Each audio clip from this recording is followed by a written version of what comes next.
ဆင်းရဲခဲ့တဲ့အကြောင်းနဲ့အတူအဖေကိုအရင်ချစ်တဲ့အကြောင်းဝမ်းနည်းစွာပြောလာတဲ့အကြောင်းမင်္ဂလာပါပရိသတ်ကြီး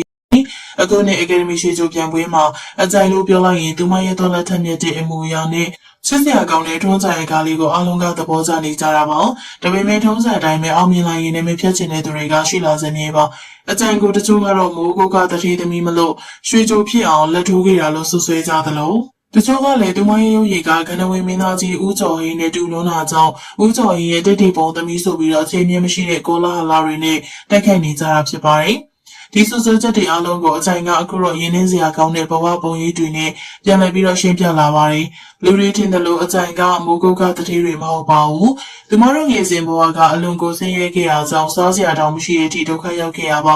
အထူးသဖြင့်တော့မိခင်ဖြစ်သူကမိသားစုဝင်ကြီးအတွက်စင်ကာပူမှာတောင်းရောက်အလုပ်လုပ်ကိုင်နေချိန်အကြိုင်တို့မော်ဒဝါ2ယောက်နဲ့ဖခင်ဖြစ်သူတို့3ယောက်ကမိုးကုတ်မှာငငယ်အပြည့်ပြည့်နဲ့ဘဝကိုရုန်းကန်ခဲ့ရဖြစ်တယ်လို့ဆိုပါတယ်အကြိုင်ရဲ့အောင်မြင်မှုနောက်ွယ်မှာပေးဆက်ခဲ့ရတဲ့မျက်ရည်တွေကအများကြီးရှိခဲ့ရပါမိုးကုတ်ရဲ့အေးဆက်တဲ့တောင်ပေါ်မြေမှာအမေနဲ့ဝေးကွာပြီးတော့ဝိုင်းကြီးအတွက်ခက်ခက်ခဲခဲရုန်းကန်ခဲ့ရတဲ့အချိန်တွေကိုသူမကအခုထိမမေ့နိုင်သေးပါဘူးဘာလို့လဲဆိုတော့သူမကဘဝကိုအောက်ခြေကနေစတင်ခဲ့ရတဲ့သူဖြစ်တယ်လို့အခုရရှိထားတဲ့အောင်မြင်မှုတိုင်းကသူမရဲ့ကြိုးစားအထောက်မှုတသက်ကြောင့်ဖြစ်လို့ပါဒီလိုဘဝပေးချင်တွေကသူမကိုခိုင်မာတဲ့စိတ်ဓာတ်နဲ့တသက်ရှိတဲ့မိန်းကလေးတစ်ယောက်ဖြစ်လာအောင်ပြုထောင်ပေးခဲ့တာဖြစ်ပါတယ်အကြံရဲ့ဘဝမှာအကြီးမားဆုံးသောစိတ်တန်ရာကသူမကိုရန်နဲ့မှဖြစ်ပွားခဲ့ရပါအဲ့ဒီချိန်မှာသူမရဲ့ဖခင်ဖြစ်သူကအုံနောက်လေးကျော်ပြတ်ပြီးတော့ရုတ်တရက်ဆုံးပါသွားခဲ့ပါတယ်။ဖခင်ဖြစ်သူကအရက်တောက်တဲ့အလေးထားရှိရာကြောင့်အခုလိုကျမ်းမာရေးချိုးရင်ပြီးတော့ဆုံးပါခဲ့ရတာဖြစ်ပေမယ့်အကြံကတော့သူမရဲ့ဖခင်ဦးကျော်စိုးနိုင်ကိုအခုချိန်ဒီတန်တန်ဆွဲချစ်နေစေပါ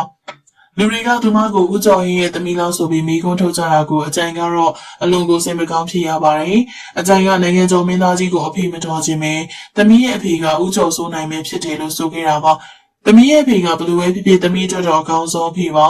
တခြားသူရဲ့အရှိန်အဝါကိုသမီးမလို့ခြင်းဘူးလို့ပြောဆိုခဲ့ရပါအလူပညာရှင်တယောက်ဖြစ်လာပြီဆိုရင်တော့အကြိုင်အနေနဲ့စကားပြောစီခြင်းမှုနဲ့တီးခံမှုကလည်းအလွန်ရေးကြီးတာပါဒီကနေ့ရပိုင်းမှာဆိုရင်တော့အကြိုင်ကမီဒီယာတွေကိုတော်တော်လက်စကားပြောနေလို့ဖြူဖြူတွင်းစတိုင်ဖမ်းနေရဆိုပြီးတော့လေဝေဖန်ခံရပါသေးတယ်ဒီလိုမျိုးဖြူဖြူတွင်းနဲ့နိုင်ရှင်ပြီးတော့ဝေဖန်နေကြတဲ့ပုံမှာအကြိုင်ကတော့သူမရဲ့ကိုယ်ပိုင်ရည်တည်ချက်ကိုအခုလိုပဲရှင်းပြထားပါတယ်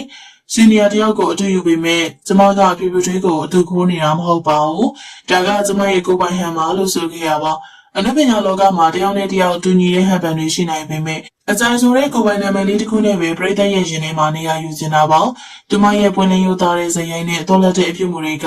သူမကိုတခြားသူတွေနဲ့ကြွေးပြောင်းအောင်လုပ်ပေးနေတာပါ။အကြိုင်တို့ခေါ်တဲ့အုံမဖြိုးရဲ့ဘဝကရုပ်ရှင်ဆန်လွန်ပါတယ်။ဦးကျော်ဟင်းရဲ့သမီးမဟုတ်ပေဦးကျော်စိုးနိုင်ရဲ့သမီးအဖြစ်ဂုဏ်ယူဝင်စွာစွာနဲ့ရည်တည်ခြင်းနဲ့သူမရဲ့စိတ်ဓာတ်ကလေးစားစရာပါ။ပရိသတ်ကြီးတို့ရောငယ်စဉ်ကဆင်းရဲခဲ့တဲ့အပြင်အဖေကိုအရန်စစ်လို့နိုင်ငံကျော်မင်းသားကြီးရဲ့သမီးလို့ပြောခံရတာတောင်ငင်းပယ်ခဲ့တယ်။အကြိုင်ရဲ့စိတ်ဓာတ်လေးပေါ်မှာဘလို့ထင်လဲဆိုတာမှတ်ချက်ပေးခဲ့ပါဦးနော်။ကြည့်ရှုပေးရတဲ့ပရိသတ်များအားလုံးကိုကျေးဇူးတင်ပါတယ်ရှင်။